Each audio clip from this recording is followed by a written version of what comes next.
السلام علیکم پیارے بچوں، آج جو ہم آپ کو کہانی بتانے والے ہیں اس کا نام ہے ہاتھی اور دوست۔ ایک ہاتھی تھا جو بہت اداس تھا کیونکہ اس کا کوئی دوست ہی نہ تھا۔ اس نے سوچا اب میں کسی سے دوستی کر لوں، تو سب سے پہلے وہ بندر کے پاس جاتا ہے اور اس کو بولتا ہے، بندر بندر مجھ سے دوستی کرو گے؟ بندر ہنستا ہے اور مذاق اڑاتے ہوئے کہتا ہے، تم تو اتنے بڑے ہو، میں تم سے کیسے دوستی کر سکتا ہوں؟ تم تو میرے ساتھ درختوں پر جھولا بھی نہیں جھول سکتے۔ جاؤ جاؤ، مجھے تم سے دوستی نہیں کرنی، جاؤ۔ یہ سنتے ہی ہاتھی بہت اداس ہو جاتا ہے اور آگے بڑھ جاتا ہے۔ اب اس کی ملاقات خرگوش سے ہوتی ہے اور اب وہی بات کرتا ہے جو اس نے بندر سے کی تھی۔ خرگوش خرگوش، تم میرے دوست بنو گے؟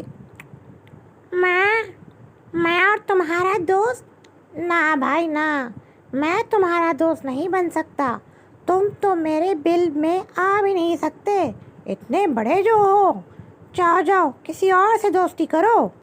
آگے چلتے چلتے اس کی نظر مینڈک پر پڑتی ہے اور وہ مینڈک سے پوچھتا ہے، مینڈک تم تو مجھ سے دوستی کر لو، میں بہت اکیلا ہوں۔ کیا کہہ رہے ہو بھائی؟ میں کیسے دوستی کر سکتا ہوں؟ مجھے تو اتنے کام ہوتے ہیں، اب دوستی ووستی میں تم سے نہیں کر سکتا۔ ویسے بھی تم اتنے بڑے ہو، تم سے کون دوستی کرے گا؟ خدا حافظ۔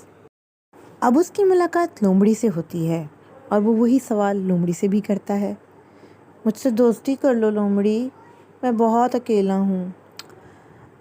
بھائی ہم نہیں دوستی کر سکتے تم سے، بہت مصروف رہتے ہیں، اور دوسری بات تم اتنے بڑے ہو، مجھے نہیں مزہ آتا تمہارے ساتھ، جاؤ جاؤ کسی اور سے دوستی کر لو۔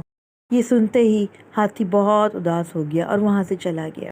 کچھ دن کے بعد سارے جانور بھاگ رہے تھے، کوئی اپنی جان بچا رہا تھا اور کوئی چھپ رہا تھا۔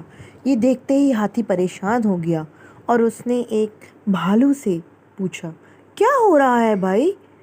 ارے تمہیں پتہ نہیں، چیتا آیا ہے، چیتا سب کو کھا جائے گا، سب پہ حملہ کر رہا ہے، ہر کوئی اپنی جان بچا رہا ہے، بھائی مجھے بھی جانے دو، کہیں مجھے بھی نہ مار ڈالے۔ یہ سنتے ہی ہاتھی کو غصہ آ گیا اور اس نے سوچا وہ اپنے دوستوں کو بچائے گا۔ وہ فوراً چیتے کے پاس گیا اور اس کو کہا، سنو چیتے، میرے دوستوں کو چھوڑ دو، ان کو تنگ مت کرو، ورنہ میں تمہیں سبق سکھاؤں گا۔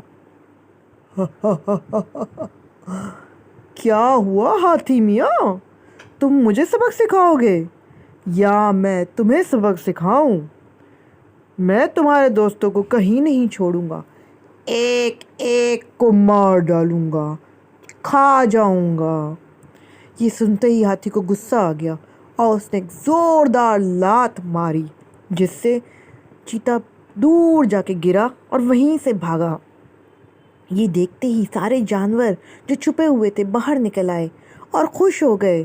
سارے جانوروں کو اپنی غلطی کا احساس ہو رہا تھا اور وہ بہت شرمندہ تھے۔ انہوں نے سب نے مل کر ہاتھی سے معافی مانگی اور اس کو اپنا دوست بنا لیا۔ Like, share, subscribe.